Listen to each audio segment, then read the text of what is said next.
guys, to another episode of From the Heart for the Heart. I'm really excited to bring this episode to you guys. I've been wanting to do this for a while, and it is finally upon us. Yep. We are talking religion. And what religion? We'll probably go into a lot of different religions, probably. But the primary one we are going to talk about today is Christianity. We are all American, and I believe we all have experience with it. So with that's the topic today. I hope you guys are interested in that because it's going to get real feisty.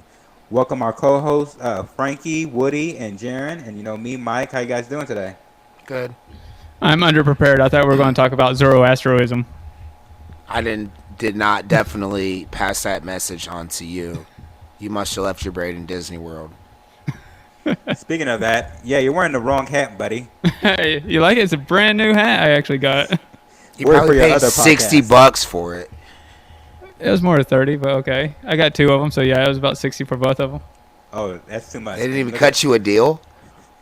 No. Yeah, they did. It was 2 for $60. But I want to get the other one. I got a coworker or somebody who has a Cricut who probably could have made that for you. My wife has a Cricut. She could have probably made it. Actually, my wife's the one who picked out the hat, so I can't say anything. Yeah, don't end up on the couch already. We just Actually, started. no. I also got a shirt, too, to go with it. She bought that for you, too? Oh, no, that was all me. Okay. How much in debt are you right now? From Disney World? Yeah. My kids are not going to college. Why not? I spent their college education. I hope you enjoy this magical moment because there's nothing else after this. He already have him join the Sons of the Confederacy Scholarship Fund, whatever it was you were talking about before. They're not smart enough. They're not going to college. They're not smart enough. It's the Confederates. How smart do you have to be? Let's break this down.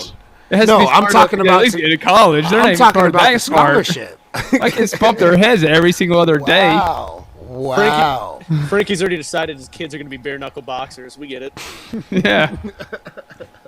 My AKA son's going to be Marines. one of those. My son's going to be one of those that actually take you on hunting tours during the hunting season. That's how he's going to make his money. So you're living your life through them. I love it. Oh, of course. What can my kids do for me? I like it. Absolutely. Wow. What are we talking about tonight? No, let's get back on topic. Oh, man. Yeah, we were talking about Christianity, guys, and this is probably going to be a long episode. I hope it is because I wanted to get heated. I've been ready to get on Frankie's ass for I don't know how long. And Jaron, I think me and Jaron might bicker a little bit too. I'm just ready for it all. Bring it on. So, I mean, we ready to open it up? We want to just open up the discussion and just start this thing, or what, man? Let's get it on. Yeah, guys, you can check out From the Heart for the Heart. At most places you can listen to podcasts: Apple Podcasts, Spotify, Google Podcasts. And then, of course, you can watch us on Facebook and YouTube as well. So make sure to check us out. Keep supporting us. We appreciate it. And now, time for the main attraction. I hope that sounded cool. I'll see when I record. I'm going to go put some echoes on it and some horns. Watch it be terrible, though, when you play back. I'll auto-tune it. Auto-tune makes everything better. So, what is everybody's background, not thoughts, but background with Christianity? Like, I grew up in it. I grew up non-denominational / Kojic? Church of God in Christ. So I grew up in the typical black church. I for a time I did go to the I don't even know what kind of church it was. It was full of white people, but they played more organ rather than, tambourines or drums or anything. It was like real organ. You sung out of the hymns. It was very terrible. Catholic? Yeah, no, right? Orthodox? No, that's when I was a little kid, like probably 6. It was in Texas. Did they have robes? You know what? I think the choir members actually did. I'm a little scared. It was, I probably didn't know Episcopalian? I didn't know what I don't know. I think you were in a human trafficking scheme. I know. But we moved out of Texas. That sounds about right for Texas. That's where I went to that church. But I grew up in Kojic church. Spent a lot of time, more time in church than the pastor's kid, and that's not an exaggeration. Anytime that the doors open, my mom had us in church. We were building stuff for the church, and no other like grown men were out there. We were we were teenagers building stuff for the church. I'm like, what the hell is this? Free labor? Mine was the same experience, Mike. You know, just to be real quick with it. I have uncle who's a pastor. A lot of and family married in through them that are all pastors. Matter of fact, the church we went to in town, I think when I was a young child, she babysat me, and even with them, we went to church. A certain times. So yeah, same as you, Mike. Almost every Sunday, every Wednesday, Friday. It seemed like we were always there, and I don't know, Mike. I'm gonna kind of when I ask you guys the same question, I kind of want to go with something else. What was your experience, in the church? Did you know what I mean? Because Mike's first experience sounded culty, but I would say for the most part, when I was younger, like I don't know, I enjoyed church. I didn't enjoy sitting there all the time, but as I got old enough to understand the message, most Sundays, I didn't leave feeling good, a lot of the time. So I ask you guys that as well too, with your experience and how you guys came up in church. And keep it short, nerds. I was about to say I could give out a whole full-blown testimony and Sound like a fill up pastor. the entire hour right there. But no, I grew up in the church.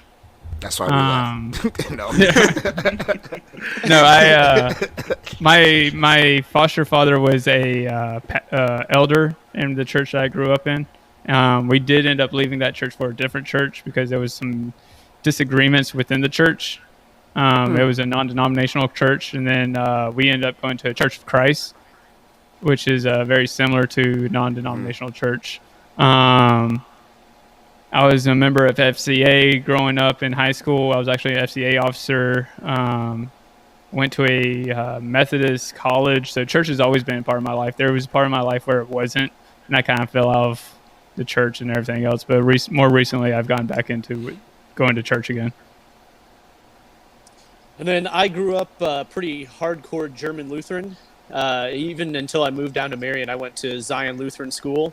So it was 6-7 days a week sometimes if you were doing a choir practice for a Christmas program. And when I was younger, I was kind of like you, Woody. For the most part, I enjoyed it because there wasn't as much expected of you. Usually got snacks, did some art, hung out with some other kids your age. Yeah, be got you out of bribed. the house. Yeah, no, exactly. And then as I got older, I did the 2 years of catechism, so still, 3 days a week in the church. But as I got older and I understood that the church was kind of being run less about the church services and more about the people that were in it. It got very, very political. And it had got to the point where the people that did the most in the congregation with the church overrode the pastor, and there was some weird disagreements, and one of the pastors ended up leaving, and it just the people that were seeming holier than thou were just some of the worst people I ever met. And now I haven't been to church since I probably left for college when I was 18, but I'd say currently I'm somewhere near the agnostic area. I believe in some sort of karmic God. A lot of this is not, it's a little too much to be a coincidence for me. I've had some personal experiences myself that, might just be interpretations, but I think somebody's out there is listening, and there's some other purpose besides this just being a random chemical occurrence, and, these run-ins with each other and the people you meet and love mean nothing in the end, and dust is to dust, so there's my little run through. It's I have a question real quick. Before you get to that question, let me say this on Jaron and Frankie's comments. Because Frankie was talking about we had to be bribed. Frankie, in basic training, the only reason I went to church. I know what you're going to say. The only reason I went to church is to get away from the drill sergeant. The drill sergeant would not yell at me in basic training. He would not show up at all. That's the only reason why I went to the Catholic church, because it was the longest service. You should go to a black church. Yes. Because and it's funny, and I'm not gonna go down this road. Oh, we're gonna go down there for sure. We'll be there. We'll get back to that point at some point during. When this we originally episode. hatched this episode, we were just gonna make fun of all the funny stereotypes of the black church, and when the funniest one is that it's long. We'd shit on a Catholic church service, bro. The first Absolutely. service. Go eat and Absolutely. come back for the night one. I mean, it's we don't. Yeah, no. But I was gonna ask you guys a question, and that is, are you guys all baptized? Oh yeah. Yes. I've been baptized. Yes. I was baptized. I was baptized at like a month old. Oh wow, okay. Yeah. Well, isn't German Lutheran not very far removed from Catholicism?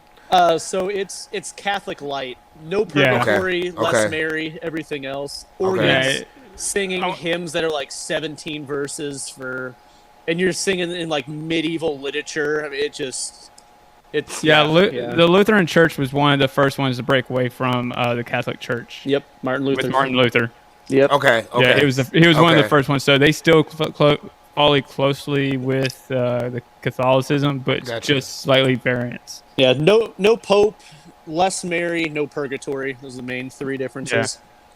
So you never caught the Holy Ghost, Jaron? No, I don't. I mean, Mike's going right back there. Stop. Stop.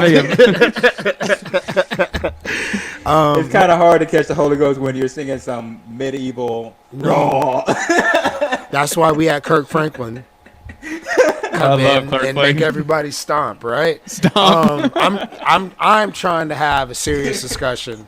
I thought listening to everybody talk, we all had there was a common denominator. It seemed like we all left the church. There was a disagreement. Something happened. It's almost, and I bet you it was around the same age as far as where we at least left the church spiritually, young teens, early teenage. Whenever it seemed like, like I think Frankie, maybe Jaron said it. It got politicized a little bit. Things. I don't even think so much it got politicized. I think we got old enough in the outside world, because that's what church was, and then the other world. I mean, that's really how it was in our church too. They called it worldly, the way you did certain things. Yeah. Like you lived for Sunday, is what it was. And so there were two different universes, and they very rarely intersected. But it seemed like as you understood what was going on out there, you just saw the similarities. And Go ahead. I don't know about you guys' experience, but mine was a little bit different. I actually loved going to church as a kid because it was an escape from my home. My mom wasn't always a Christian, so we had nicely putting it barriers between our relationship and me and my brother. So that was our escape away from home, and we thoroughly enjoyed it. And it wasn't until we were teenagers that my mom became saved, and she went completely like from not saved to I have to do everything. I have to fix everything I've done in my past. So she was like had us in church all the time, and that really made me hate church because I was up at 7:30 in the morning reading the Bible every day. I was at the church every day. Any event that they had, we were there early, setting up. We stayed late, taking everything down. So it really made me not like the church. I didn't really get into the politics of things until I was well gone into the military. But that's what really made me just dislike church, just being there 24/7, it seemed like, as a teenager, when these are supposed to be my golden years. Yeah, I mean, kind of similarly, when I had to go through catechism, that was probably. Explain what that is for people who don't understand it.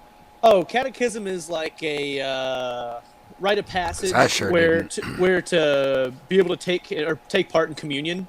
You have to, go through the training to understand that is the true body of Christ, which is given for you, and same thing with the wine being His blood.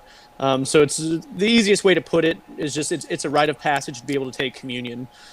But like I said, that was 3 days a week, and then on Sundays, the catechism class usually had to recite, whatever they were tasked with remembering for that week, whether it be the Nicene Creed or certain chapters.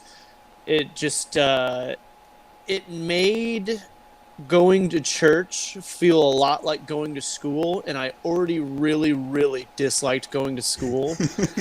How old did you And say you were when you went through this? I want to say I was 14 to 16, Okay. somewhere around there. So like I was also the height of, wanting to be with my friends, I had soccer after school every day, and I had to go straight from soccer, like all sweaty, and just change clothes and go straight to catechism. So from 6:30 in the morning, I'm getting on the school bus, and at night I'm getting home at like 9:30 at night. And then, like I said, as I even got older after all that, it just kind of the nicest people weren't necessarily the Christians. And the more I kind of experienced other people and saw started going to church with other friends just to not have to go to mine on Sundays, because some churches were more fun. Some churches had a band. We didn't have to, sing it. We didn't have to sing in Hamlet lyrics. Like it was Right. it was just more refreshing, and it seemed like people enjoyed their time there more. So I can snap my finger to this. yeah. Is that a rhythm? Yeah. So What am I doing with my head right now? You guys hear that? Yeah. is that a sin? About Jesus? So I'm church, actually- church Go kind of ahead. just became a chore to me, I guess, to summarize. There you go. Yeah, yeah. To me, I've actually had the quite opposite. I actually enjoyed going to church. I actually met my wife at church. We didn't get married at that time, but I thoroughly did enjoy church. And there was a couple of times in one of the churches I went to, I actually was able to do the sermon itself when I was in high school. In fact, actually, there was a time frame in high school I actually wanted to become a preacher. Found out that was not the path laid before me, but still, I didn't really start falling out of church until around college. That's when my falling out with Christianity actually started becoming. And it wasn't because I was bored at church or anything else like that. There was multiple reasons. Like I wanted to be a scientist, and I started learning more science. And if you don't know, more science you learn, the less Christianity seems to be real and all that. But eventually I got back into the church and learned what real faith is all about and stuff like that. I'm not like trying to fight what you just said with the science comment, because you said the more you learn about science, the less real Christianity becomes. And that's almost where I kind of want to start to pick apart. Is what is Christianity, and for that matter, organized religion, supposed to be? Yeah, that's so. When I was in college, I was a science major, and I was specifically biology. One of the things about biology they teach you is about evolution. Right. Christianity, there's no room for evolution. I hear what you're saying, and first of all, I'll argue this with the story that would argue that is Old Testament, but as far as where Christianity is New Testament, but I won't necessarily get into that. But just so much as like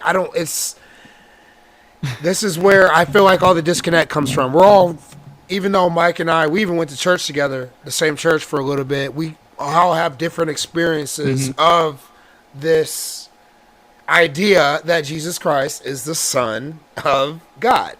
Yeah. That's really what it is at the end of the day, or what it's supposed to be. Yeah. But you, Jaron, obviously had certain things and certain ways you had to move in your religion.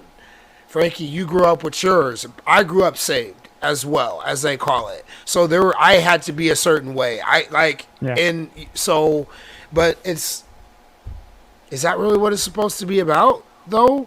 So that's where I kind of get into the discussion with people. If God is that almighty, all-knowing, created the heavens and the earth, he can't create his greatest creation to evolve with the world around it? Like, why does it have to be exclusive? And that's where you look at all the different versions of the Bible. Yes. And how many times has the doctrine been tainted? And is it just for control purposes? Is this to fit an agenda? Is this to keep you coming back to the collection plate? Exactly. And that's where I don't necessarily disbelieve in God as much as I don't believe in the genuineness of organized religion anymore. human beings suck. And even, I mean, look at the scandals that ravaged the Catholic Church. I mean, you can have good, I don't know how to put it. You can have good things infiltrated by bad people. And over time, which it's been a long time, where are we compared to the original doctrine? And why should I believe what this guy's saying now when that guy's saying something completely different? It's I just, mean, Woody originally. can, Go ahead. Woody Go ahead, could Mike. attest to this. I think I grew up when I was going to my church. I knew the Bible, like I knew the Old and New Testament. I could quote you scriptures that aren't the well-known scriptures. I knew it like the back of my hand when we had like competitions at the church, and they would ask these like they had rules set for me and my brothers to try and give all the other kids a chance to win, but they never won. They like you got to sit out once you answer a question correct. It didn't matter. There was four of us, and we all knew the Bible so well. So it didn't really matter. And once I got older and started digesting all that knowledge that I have of the Bible, it just didn't make. I find it hard to believe in something that is open to interpretation. Like you can read it so many I know times what you're and get saying. and get a different interpretation of what it's supposed to mean every single time. Well, I there's a lot of people whenever they try to use the Bible verse for their gains, I will say, they tend to take the Bible verse out of context. Everybody like the big one that everybody remembers is like John 3:16, but also John 3:17 is just as important if you think about it. And so to me, and I was talking about what Jaron was talking about. My thing about it, and this way, reason why I came back into I say church, but it's really my religion, is there's a difference between the church and religion. To me, Christianity is about the religion between me and Jesus Christ. Church has nothing to do that's what with it's that. supposed to be about. It doesn't matter which doctrine you follow, which denomination or you follow or anything else. It's just about you and Jesus Christ, and you are living your life through his example. Whereas in nowadays, like a lot of the churches, and I'm not going to name any denominations, they actually tend to politicize their church, their movement, and all that, and weaponize Christianity to the point where they give Christians a bad name. Like if you think about it, who are the people that are going out and protesting at abortion clinics? There's the Christians. Why? Because they're using their faith as a weapon, basically. The same one that's against like LGBTQ communities. I mean, you can go back to Crusades for Oh, and I want and I'm not picking on Christianity so much I am. here as far as just again organized anything and greed and want for power and a need to control. And because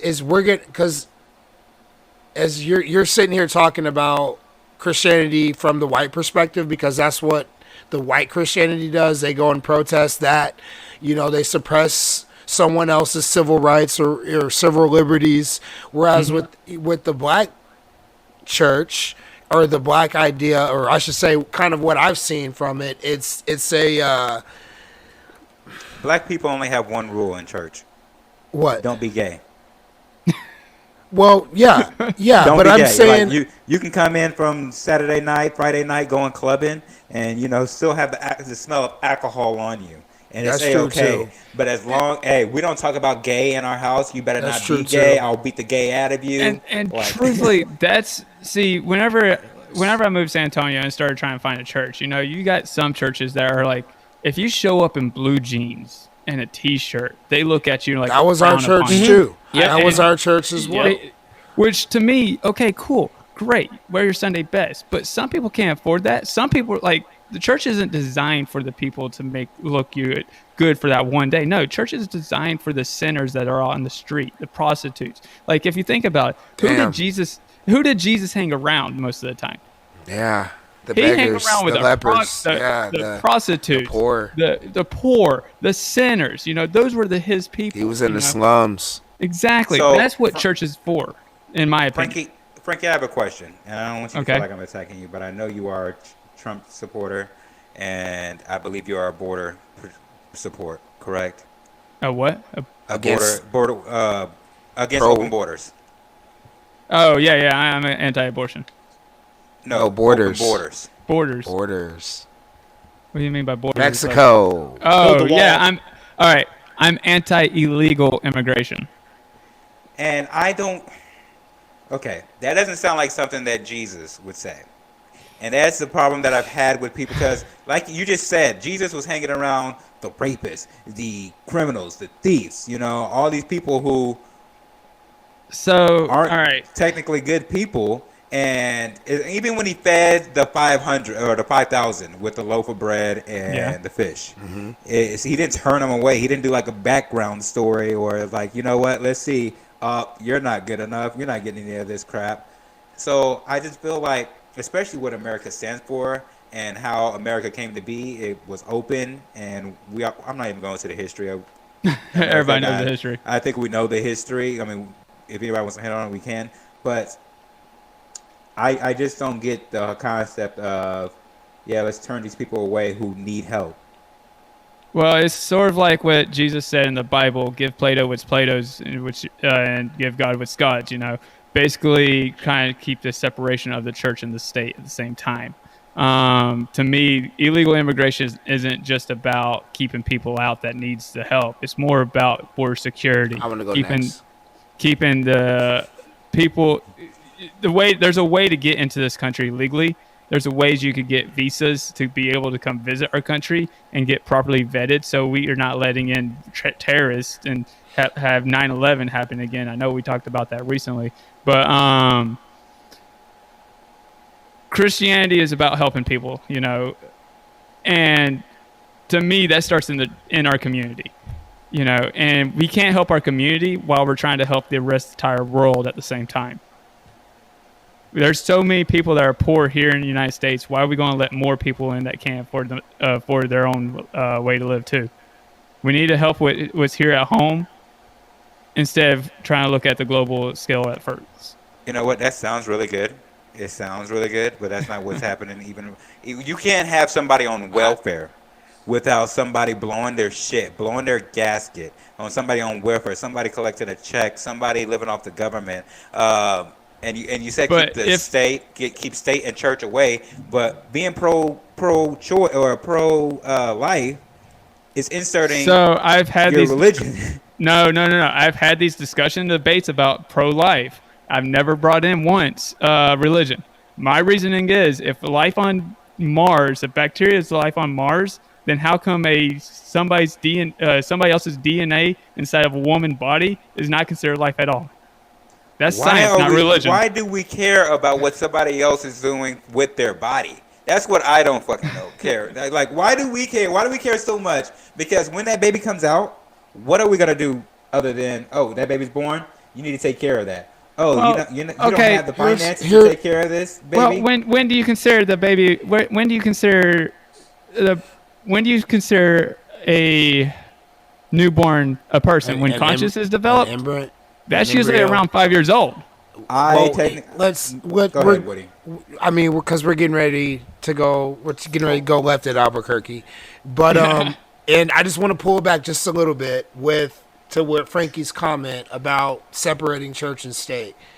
One is, because you are on this show as a representation of the right in ways, so. I'm not picking on you, but I'm picking on you. Like, you got to separate it all the time. I think that's what a lot of people's frustration, not even on the left, but just like someone like Jaron who's agnostic, even someone like me.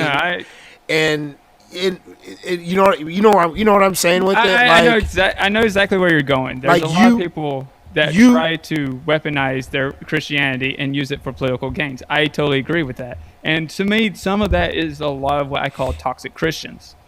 They represent Christianity, which is not true Christianity in my view. That's the reason why I know we're on this show. I represent the Republican side, the right side. I have never once tried to use religion for any of my political debates because, to me, yes, we have a separation of church and science, or church and state. So I leave my. You're saying we do, or you're saying we're supposed to? You're saying that should be. At least I do. I do. I try to leave religion out of my political debates. And see, I respect that, Frankie, because it is such a distraction from actual any of the common sense. Like, Oh, it is. I don't believe we should be monetizing off people wanting to get to this country, because I think poor people can come here and show their merits. If you want to take the test and show you want to be like an American, there's a right way to get in here and there's a wrong way. The reason for borders, there's not a country on the earth that doesn't have a border. And especially right now, what if somebody's got coronavirus? Yes, there's some people that need help, but there's some people that are just exploiting children to smuggle them across. I mean, Yep. there's still shitty people out there. To say that it should be open borders in this day and age is just kind of not it's a disingenuous conversation. There's no real way to do that would not just plunge us into calamity. The Bernie Sanders caught a bunch of flack because he said he was pro border as late as like 2017, when it was not ugly to say that prior to Trump. Yeah. Because he said exactly what Frankie said. There are so many poor people in this country, we would never be able to take care of who's already here if we let everybody pour in.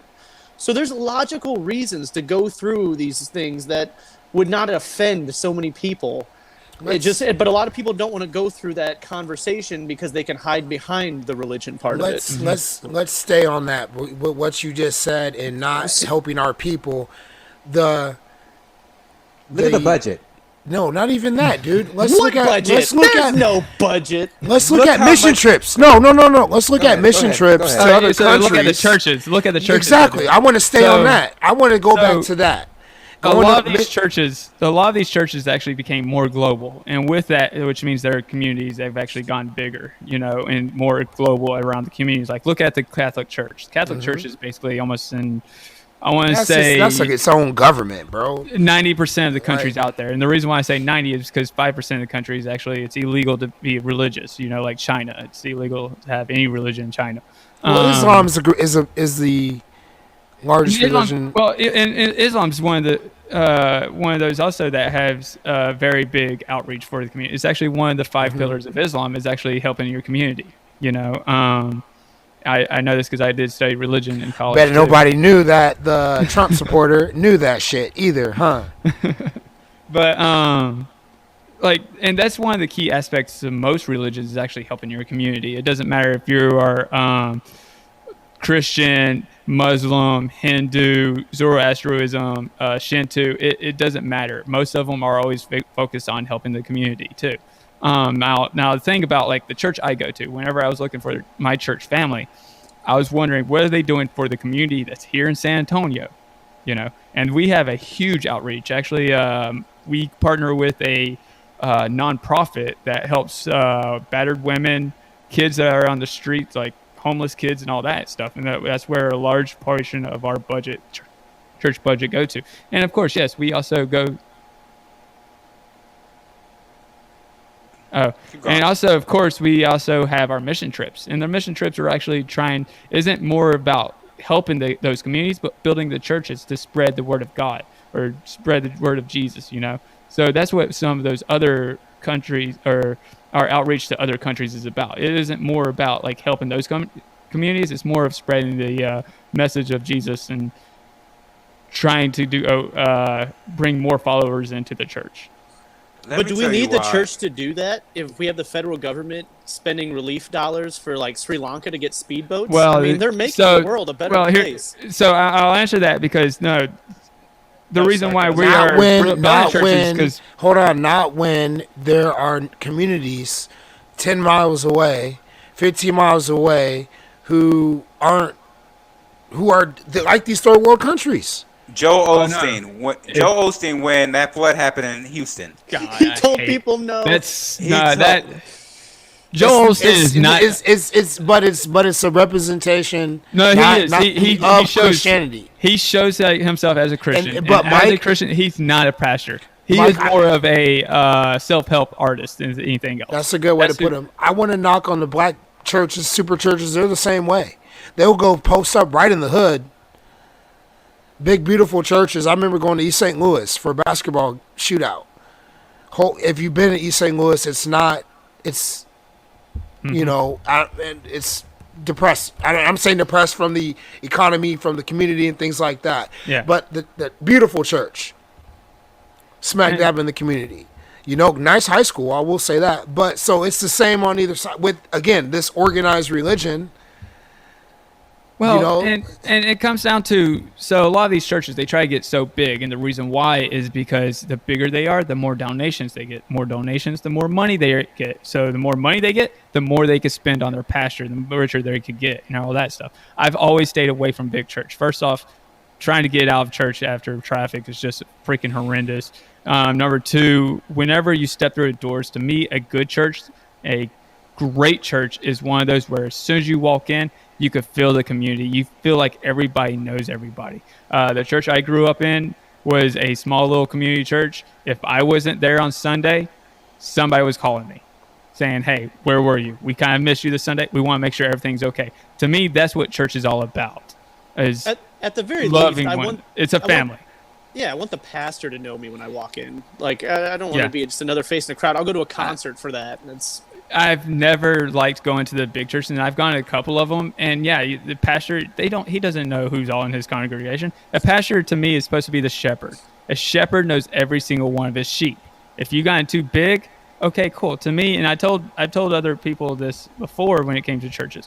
Once a church gets too big, you should do what was the example in the Bible. They broke off and formed other little churches so they could serve more of the community. And that's how the church should be catered around. Yeah, because at some point you become a performance artist, not a pastor. Correct. Let me go back to when you were talking about going out of state, out of country, doing your missions. People doing their missions. One of the main reasons I left church, I despise Christianity, is that it was used as a weapon against my people. I do not believe that my people, black people, about slavery in Africa, were Christians. There was Islam and Judaism far before there was Christianity, and I believe that this book was used many verses in the New Testament, serve your master, type shit like that, kept my people in chains for 300 years. And that's one of the main reasons I can't get behind it anymore, because of the effect that has had on my people, and it still has on my people today. So are you saying that that you're blaming Christianity for starting the slave trade as a whole, or for just supporting I didn't hear that. I am saying that it was used to keep us in bondage. So you're saying if it's such a good religion, then why would it support it? That's more of what you're. I think so. Well, there's two ways you can go with this real quick. I will say one that I'm just kind of doing a quick speed read. It was big in the abolition movement to abolish slavery as well. Yeah. It's two ways with it. One, it's again attacking. You have the white Christianity, but from a black, you get a lot of times on the black side. It's almost an Uncle Tom kind of thing. It's almost your master's religion, almost your master's. I won't even not cult or culture or something like that. But what they do, ceremony, I guess almost what it is. So we spin it, we make it ours a little bit, whatever it is that you do. But it's still, if you look at African Americans in the history in this country, and how we have to pull ourselves up from our bootstraps a lot in order to be successful, and in a lot of the poverty and the things that they've gone through, they always sit here and rely on religion and pray to God and pray to Jesus and go to these churches and give money every Sunday, and it's our oppressor's religion. That's where he's going with that. It hasn't done anything to help us. It was given to us by our slave masters. Forced upon you, basically.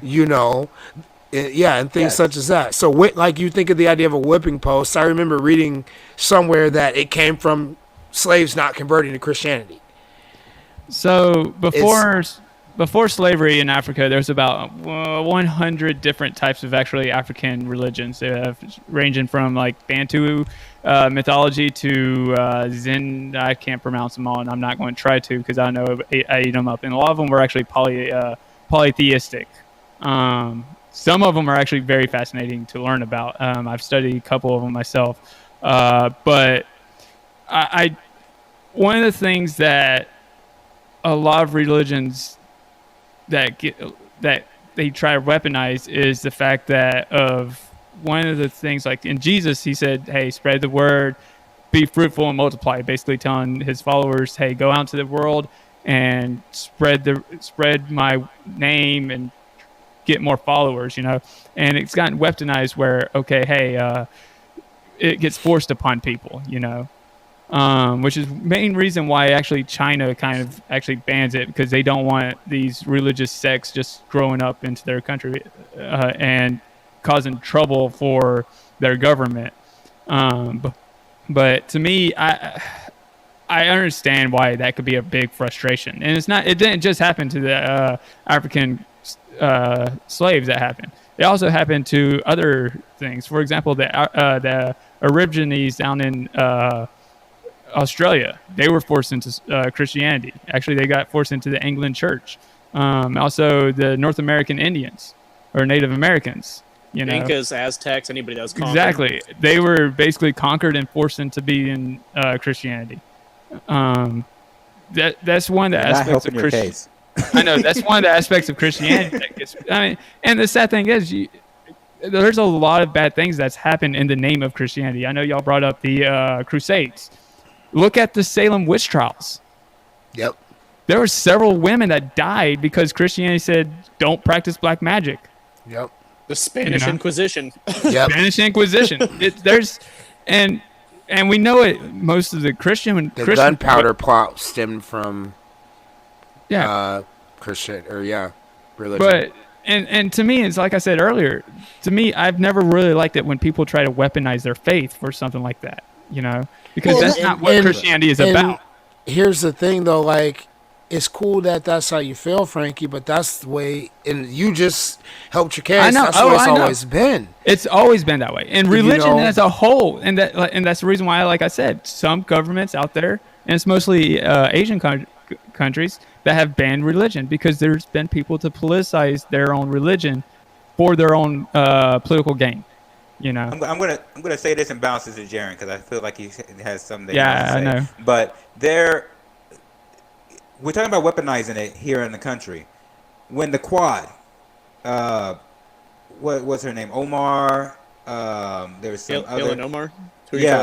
A few of them, they're not Christian. Oh, Rashida Tlaib. You're talking about the Squad, you said? Yeah. I thought you said the Quad. He did say the Quad. Oh, okay, got you. But I believe. I'm like, who the fuck? I believe some of them swore in on their religious books. Right. And there was uprise over this. Like, you need to swear in on a Bible. This is America. Like, that is. Nah. I absolutely hate hearing that. We say in God we trust, not in my God, not in our Christian, whatever your God is. It's the melting pot. In God we trust. Whoever makes you sleep soundly at night, that's who we entrust. I mean, and truthfully, the three largest religions out there all follow the same God. Facts. I mean, and to be... no, keep going. No. Go ahead, Jaron. I was just going to say, and to be fair, I know we're punching Christianity in the balls, but, I mean... That's how we grew up, though. That's how we... Yeah, but that's why I've got a problem with organized religion as a whole, because look at, I don't know, what's the political... Radical Islam. There are still imams all over the Middle East taking advantage of illiterate people for power money. They're making them guard opium fields to fund al-Nusra Front shooting rockets into Syria. I mean, I don't think religion itself is bad. I don't think it has bad roots. And even where I'm at now, I've thought about whether I want to bring my kid into the church because it honestly gave me good morals. I like to think that I'm kind of a softer, kinder person because I actually have empathy for other people. Well, but at the same time, you look at how it's used, and same thing with slavery. Did it cause slavery? No, there was slavery before Christianity was even invented.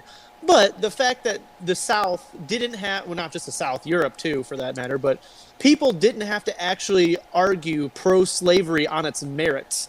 They could hide behind their religion. They could, and end the conversation.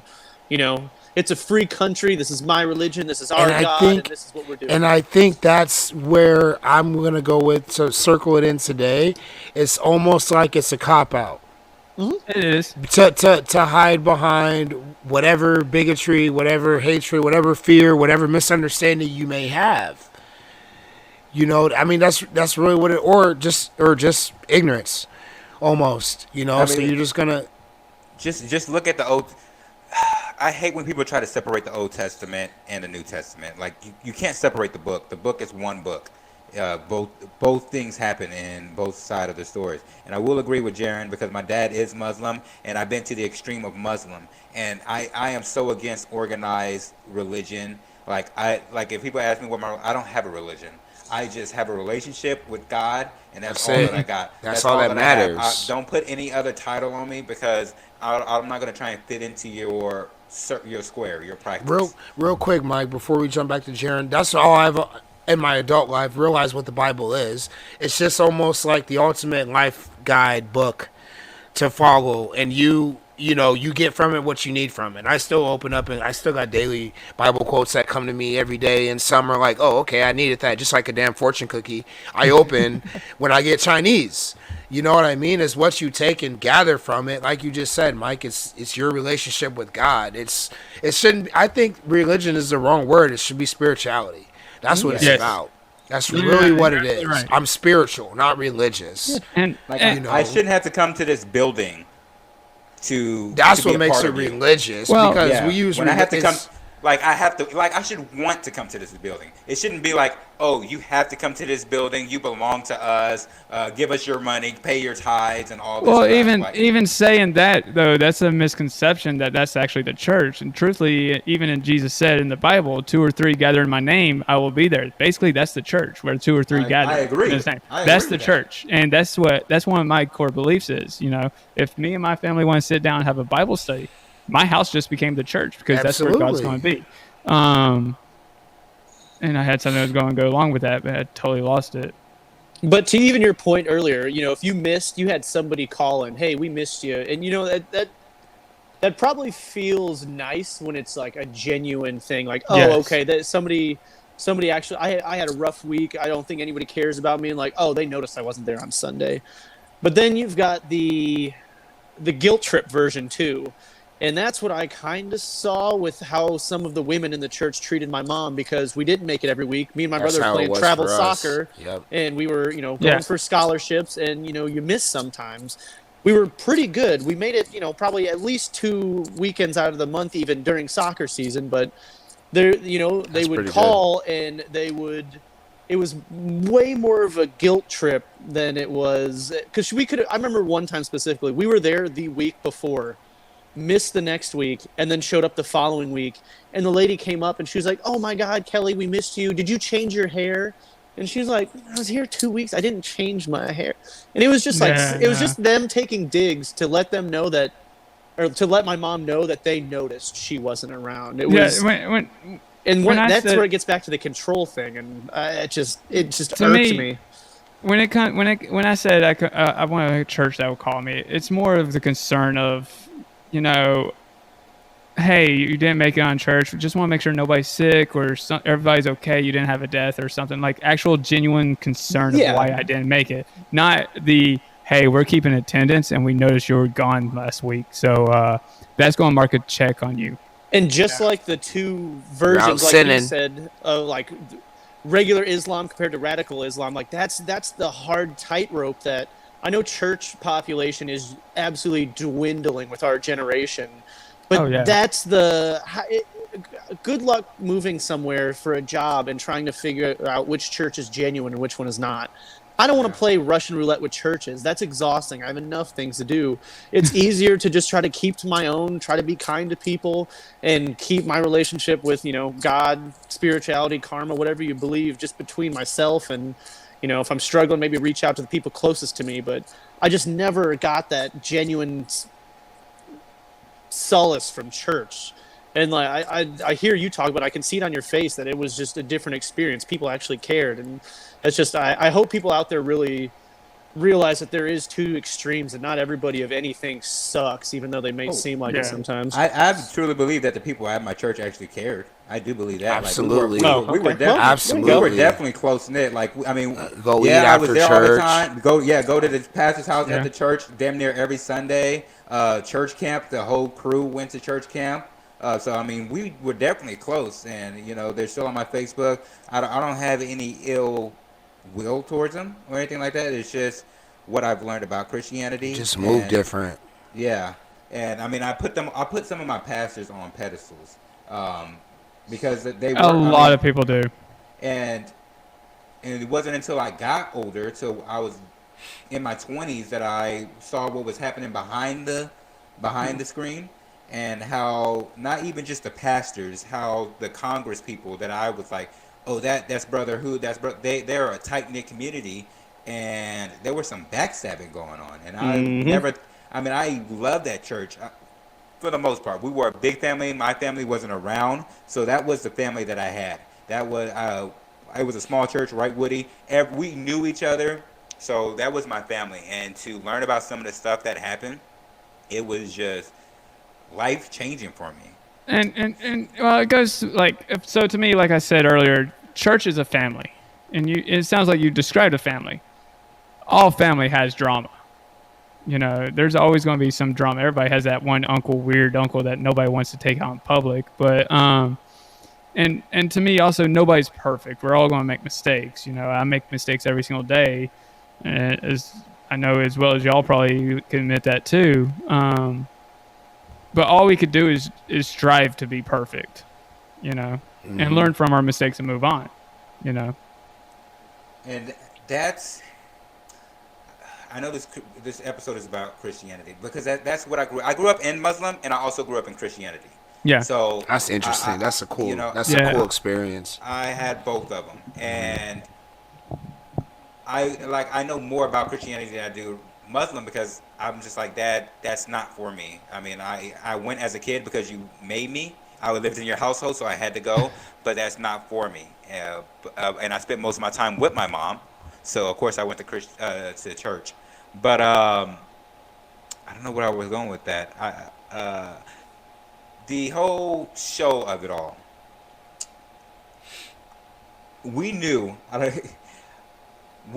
who was going to catch the Holy Ghost. We knew who was going to be rolling on the floor. Like some of us kids in the background, we would be like, that person's about to start screaming, that person's about to start running around You're the taking church. bets in the back. And it would be the same person every time. And I'm just like, I don't like fakeness. If you really catch the Holy Ghost, okay. But when it's like every week, and I know, like, I'm a kid, and I know that you are doing this on the weekend, you are doing that, you are just doing everything in the book, and then you come over here and you're just all screaming, like, it's just so irking. Dude, like, it's such a straight line that, like, it's almost crazy whenever you're really saved and living a certain way. And from our experience, like, you have to be in a straight line.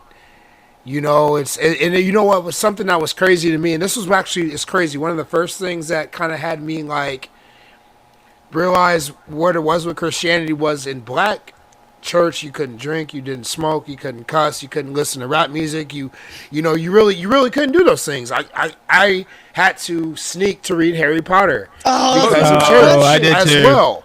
I snuck to read it. It's funny because that's one of my connections was I was under the blankets with a light trying to read. Well, that's what he was doing too. And then I got older. I got around friends like, some of your circle Jeremy went to school with, and their parents who went to church on Sunday and did all that kind of thing, but they were having a beer, cursing, hanging out. You know what I'm saying? Like, Oh, so you did hang out with my parents? well, not even necessarily yours, but just some of our same circle of friends. I'm not, no, I gotcha. But and I'm not saying that like they got sloppy drunk, but it didn't matter if it was a drink or 10 drinks. We weren't supposed to do it. Yep. And go ahead. I was just going to say, so I'm seeing that, and I actually think this is when I went to the Baptist church, the popular, I won't say which one, but the popular Baptist church in town. We all know which one it is, down the street from the school. But I I went there and saw those people, and then saw them hanging out, and it's like, okay, which one is it? What is it? You know, I grew up in church with all one kind of people. I'm here with a whole different kind of people. So and that's what my church taught me. and they wore jeans too. That was Like- the other thing. They I looked at those people, Brandon, that you're talking about, as like, those aren't real Christians. That's what I was like. That's, When I was that's younger- how I view those same people when I was Yeah. younger. I find it. Me and Mike tend to view it the same way because there's several churches like I went with my friends, and there was people at the church that I saw from school, and I knew exactly they were having sex. We were in high school; they were having sex. I'm like, no, that's not the Christian thing, you know. Mm-hmm. And, you know, I never saw that as a bad view of the church itself. I just actually, my judgment actually went onto them, not as Christianity as a whole. And now I'm, you know, and of course with that, you know, see, we were taught it was one and the same. You know what I'm saying? See, and and I see what you're meaning because yes, your community, your congregation reflects the church. You know, I exactly know what you mean by that. But to me, and that part of the reason, like I know exactly why you fell away from the church from that reason. You know, because I mean it's blatant. It's hypocritical. You're basically a Sunday Christian, basically, and that's it. Monday, you could do all the sinning you want during the weekday. On the weekend, you could be forgiven of all sins. Yep. And to me, Christianity doesn't work that way. Truthfully, if you repeat the same sin over and over again and get forgiven, are you truly forgiven if you just know you're going to get forgiven? You know? See, and I had a different, like a separate view for like the kids versus the adults. Mm-hmm. Like I was a kid, I was pretty reckless, but I didn't think I was a bad person. Right. Exactly. So when I saw like other people doing the things that I was doing, and then showing up to church, I'm like, well, at least they're here.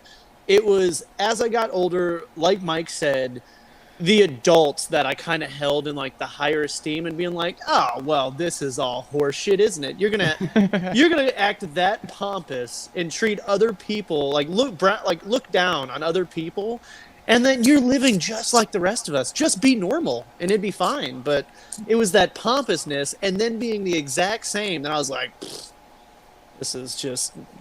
I don't think Like, I'm going to be bringing my money to a place like this. That's what I was going with. Money. Yeah. Oh my God. Before I go with money, remind me to come back to that. But I was a virgin until 2 weeks before my marriage. I thought you were going to say my 2 wedding. weeks ago. 2 weeks before my first wedding. I got married at the age of Spit my beer out. 19, I think. And I was just like, oh, I can't have sex. Like my brothers, like I know they had sex way before me, but I was so terrified, like I was gonna go to hell if I ever had sex with a woman who wasn't my wife. And after that, I saw that what happened in the church and some of the higher ups in the church and the way they fell out of their marriage or were scandalous, and I'm just like, what the fuck? You fucked up, Mike. Yeah. No. I was the same way actually when it came to sex. You know, in high school and everything else, I was like, no sex for me until I get married. In college, when I fell out of the church and everything else, I'm like, religion's bullshit. God's not real. It's like my morals are my morals, you know. And from then on, it was free game. And I'll bring it back to the morals thing and one of the things I've learned is without religion, it doesn't matter what religion you want to talk about. How do you judge your morals? You know, we all get our morals off of religion. It doesn't matter if it's Christianity or Confucianism or something of that nature. All of us get our morals off of some sort of religion because if without religion, there's no such thing as morals. Well, Philosophy. so that is true, but like I feel like any regular dickhead could be like, don't steal, don't kill him. Yeah, but why? Don't rape her." What's Because what's think wrong with- about what was it? I think I know I'm gonna butcher the name. Hammurabi's laws, where an eye for an eye. You know, if you steal somebody, Yeah. you cut off. I mean, those are morals though too. But that's off You of know? religion. I mean, it's philosophy. Because Okay, here's but yeah, another thing you'll what- go with it. Because if you look at Buddhism, it's not a religion, or at least it No, wasn't supposed to Buddhism, be. no. It was supposed to be a philosophy. Yeah, Buddhism, and I said Confucianism, which is also you- just a straight up philosophy too. You know as well too, and Taoism, which isn't that far from Buddhism, but a lot But of the, Taoism is. a lot of the core teachings aren't different from Christianity and Judaism and Islam, because that's where you're going with the morals. Yeah. You know, I see where you're going with that, but I don't think it's religious, because religious is a fanatic, I think, aspect of any one spiritual ideology you want to hang on to. That's where I think when you're tagging that religion, because if you think of it like, I'll like eat chips every day religiously. You know, that has nothing to do with my spirit, but that's me doing something every day fanatically. You know, I'm gonna go by this way every single time. So I think it's that once you tie that word on it, now we're getting to the fanatical aspect of it, the political aspect of it. You know, we got to get back into the spiritual, the philosophical aspect of it, I think. What were you going to say, Jaron? He was going to say I'm right. Well, yeah, no, I was gonna say that's what I do like about religion is actually the philosophy part of it. I know you're saying Mike earlier was like, you know, I don't like it because it's open for interpretation, but that's one of the reasons I do like it, because we're all very different, and maybe what we need is something different than somebody else, and we can read the same thing and help us in different ways. So I don't have necessarily a problem with it in that way. I think that's probably where it's more helpful. I think he's right. It's the dogma is that human beings have attached to it themselves, that makes me just so leery to trust. And then it's ingrained in how we, like I said earlier, we have the church world and then the real world. It's ingrained in how they both move. And the trust thing's a big deal because it's about faith. Yeah. Right. I mean, that's where that line gets real blurry. Not to get off subject, but I remember my thought, and I want to say it before I don't. Go ahead. We were talking about the church and helping people and whatnot. The church that I went, not even the church I went to, so many churches that I went to, it was like, give and he'll give it back to you. Mm-hmm. And a lot of these people were struggling, and it was like, it still felt like you need to give God 10% of your check still if you want to receive a blessing. And that 10% could have went to actually, you know, their household, but instead it's going to the church because that's what they say they need to do. And now you got to work extra shifts, and it's just so annoying. If people pray and do nothing else.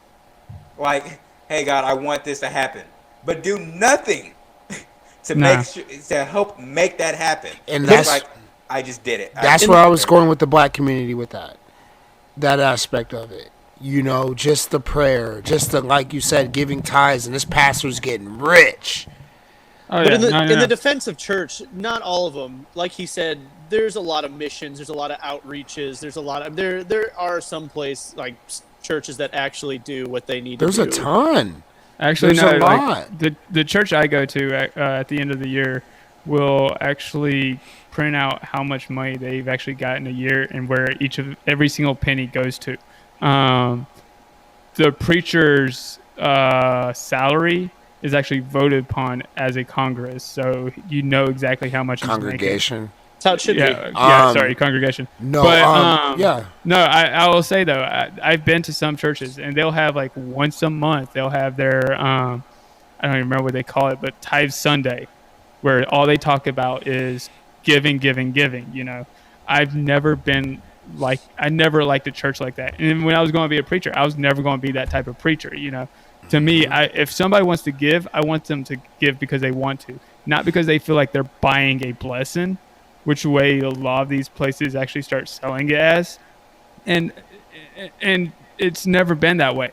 You know, God's not going to just do stuff for you because you ask. No, if you want something to happen, you have to work for it. You know, the way Christianity works isn't, oh, if I'm a good boy, good things happen to me. It's never been about that. Yeah, like we had a but it's board. just if you're bad things will happen to you. That's what we're. See, we're, to me, you Christianity's know, not even about that. though.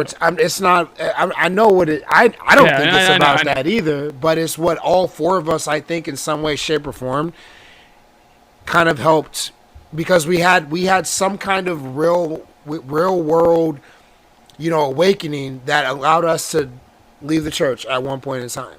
Yeah. And part of that stemmed from whenever we were all in Sunday school. Don't be bad. You bad, you go to hell. Yeah. There wasn't about doing good things. It was just be like Jesus. That's it. Yeah. I mean, that was No. it. Be like Jesus, or you do bad things, you're gonna go to hell.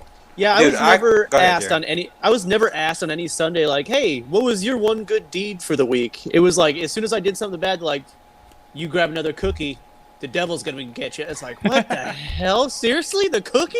Well, and also, Dude, I couldn't even be a teenage boy. I'm about to get real rated R and masturbate without being said I'm gonna go to hell. Like I'm exploring my body. You guys At least remember I'm not- Moral Oral? I don't know why Oh, I yeah. that show. I don't. Oh yeah, I think I do. But you couldn't even do that. It's like you. I joke about all the fun people are going to hell anyway because we're just doing.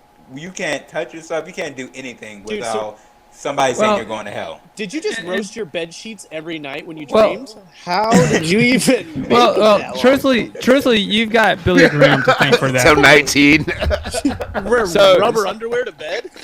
So, truthfully, you have Billy Graham to thank for that. And if you don't know who he was one of those preachers that you saw every Sunday on TV. That was basically Televangelist, right? straight up tell you if you're not a Christian, you're going to hell. If you do this, you're going to hell. Bro, And that's- that's how he drove his church, and a lot of churches. It's start following deeper than that, bro. You got to go back to the what's it Old called? Testament. The movement in America.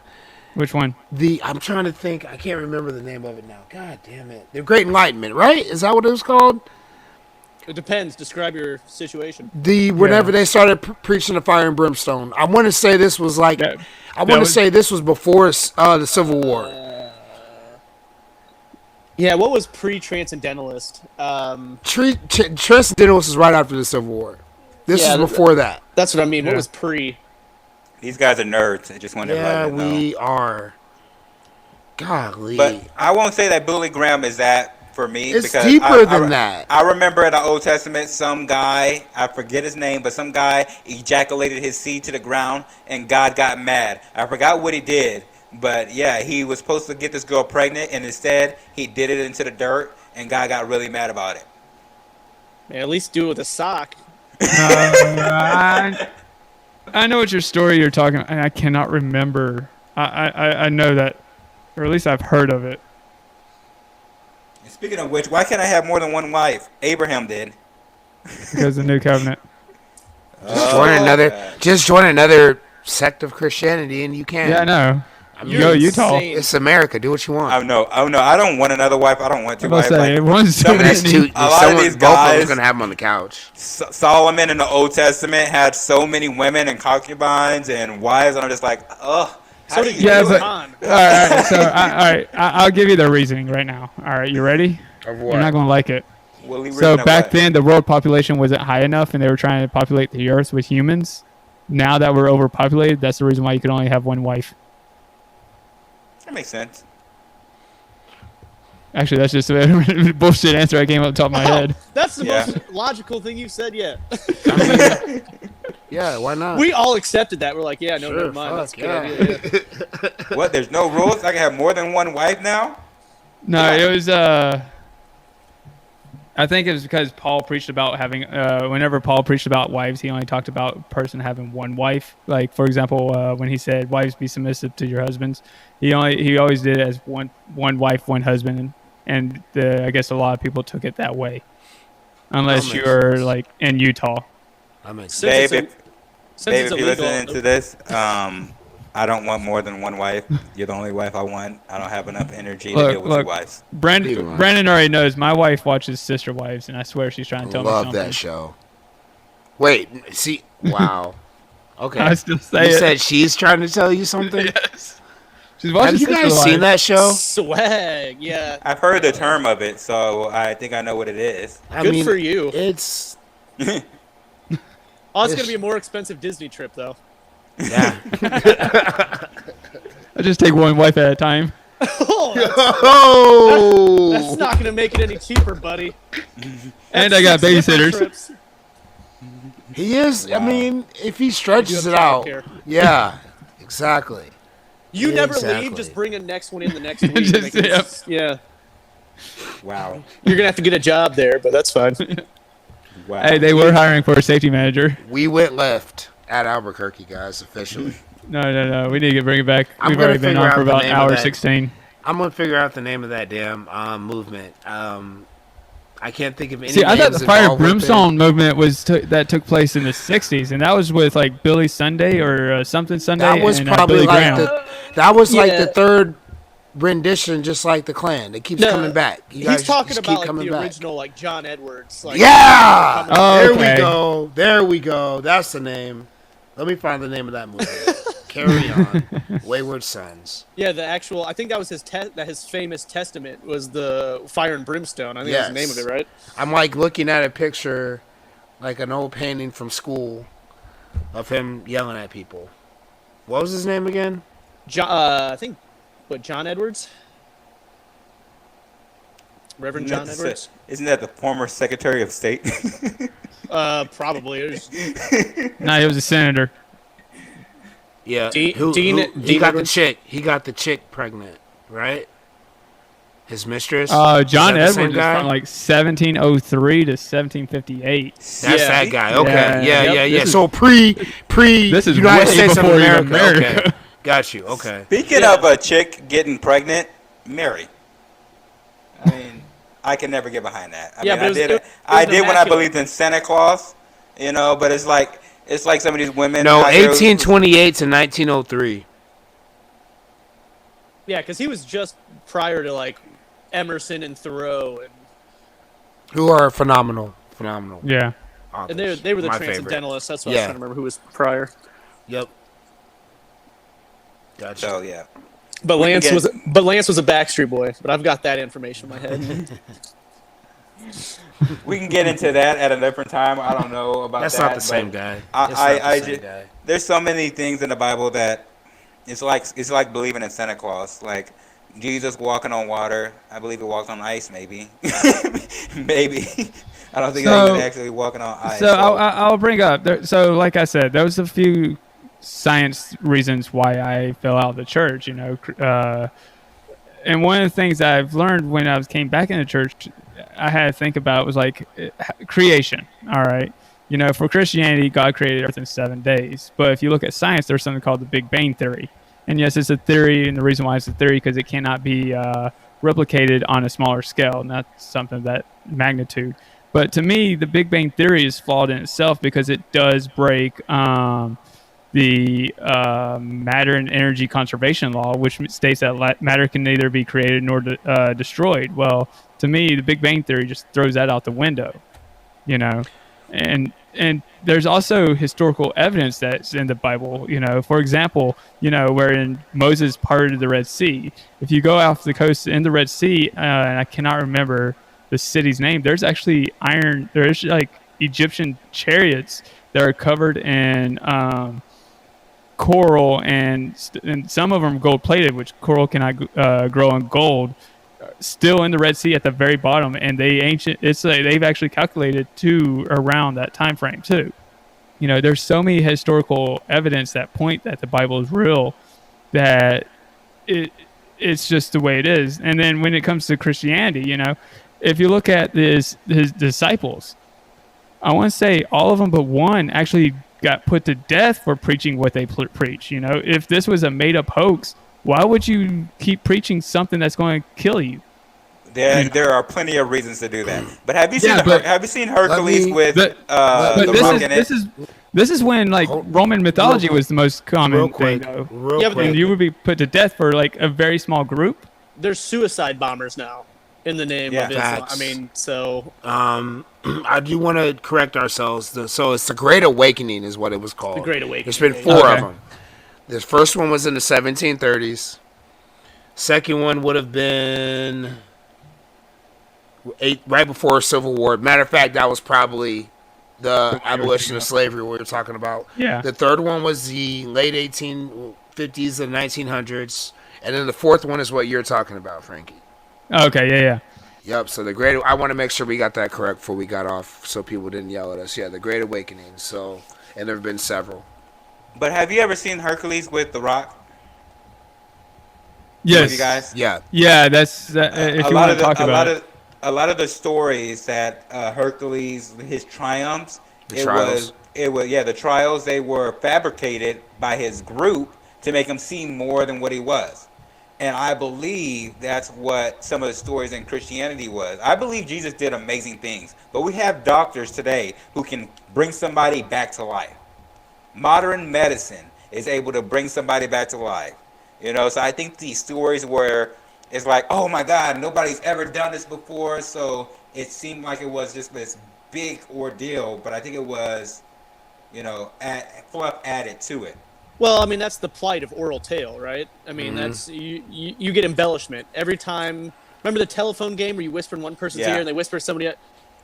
That's... I mean, dude, when did the disciples write down his... Wasn't it like 20 years after he passed even? So if you want to go with, and it depends, like the Catholic Church will straight up tell you, whenever, it was about 30 years later, while they're in prison, they actually got filled with the Holy Spirit and wrote down the Bible. Now, there's been several different forms written down from the Bibles. For example, you've got, and I can't remember the actual terms, but there's several different, they got transferred into different copies. Even the Dead Sea Scrolls it has copies of the Bible in it, you know.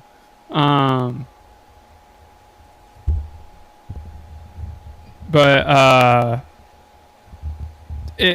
different disciples wrote at different times. Like Paul actually wrote his while he was in prison to the different churches, and that's what actually the different Paul's writings are actually like the different churches. That's why their names, like the Roman Church was actually, or the Romans is actually to Roman Church, you know.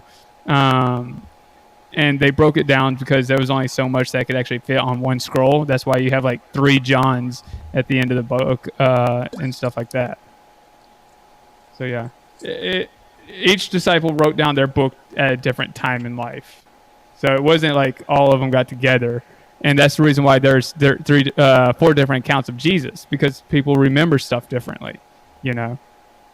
Or it's more than that, but also people thought there was something was more important than something else, you know. That's why, like, if you look at the beginning of Jesus' works or his text, John the Baptist is literally only mentioned, or the birth of John the Baptist is only mentioned once out of all 4 of the texts, because the other 3 just didn't think that was more important. Instead they included some other stuff that into the works.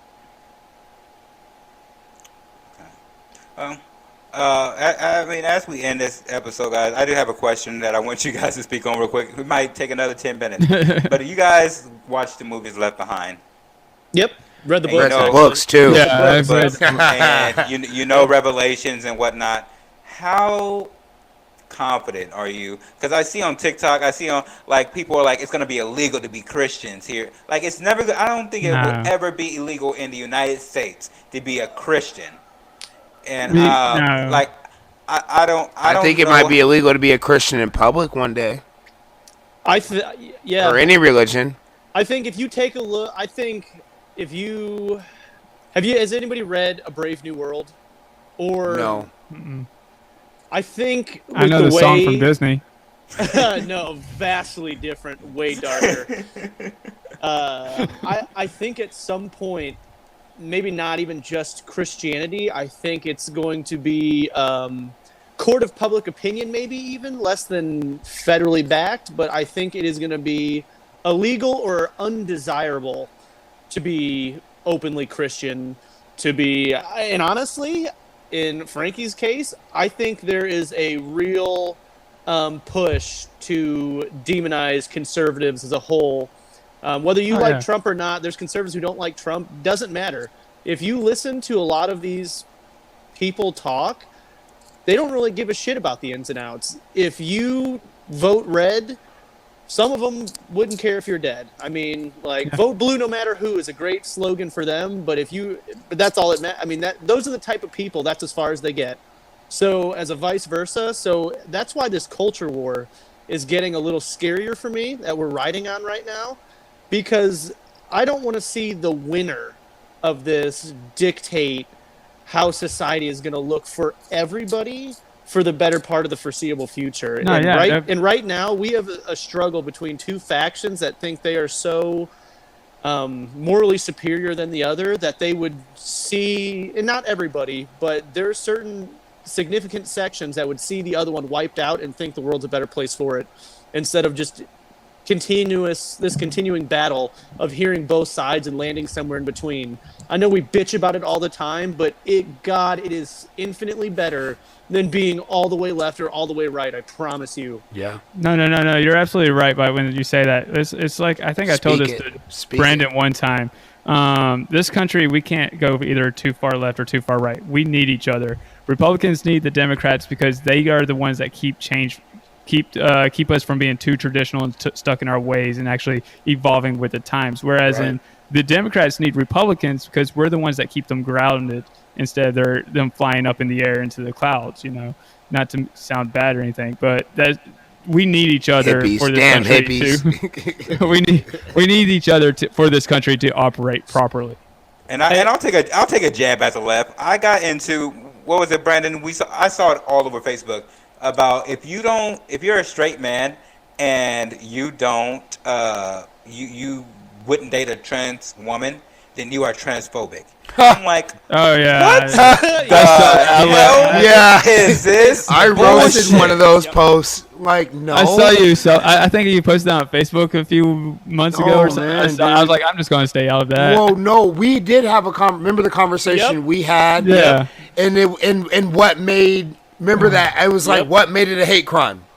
It had, you know what I'm saying? Or what made it reach a certain point? Just like the transphobia thing. Like, no. Well, that's almost as bad as saying, that's just as bad as a white person saying, well, I'll never date a black person. Are they racist? No, you are attracted to who you're attracted to sexually. It becomes that once the hatred or whatever's tied onto it, like, yeah, it's getting too canceling. Yeah. Like if you had an STD and they was like, hey, before we have sex, I have this. Oh, I don't want to have sex with you. Oh, you hate STDs. I mean, yeah. Actually, absolutely. But I don't hate you for being an STD. Like, I just don't fuck with that. That's it. I appreciate your honesty, but you're a cankerous whore. That's where we're at. But there's somebody for you. It's not me. All right, guys. Thank you guys for tuning in to this episode of From the Heart for the Heart. Holy shit. It's been a nice one. We hope to see you guys back. I hope you guys joined the conversation, enjoyed this conversation, and no matter where we went with this conversation, it was From the Heart for the Heart. We're going to go out of this with love in our heart and come back and try to build a better world together. Thanks, guys, and see you next time.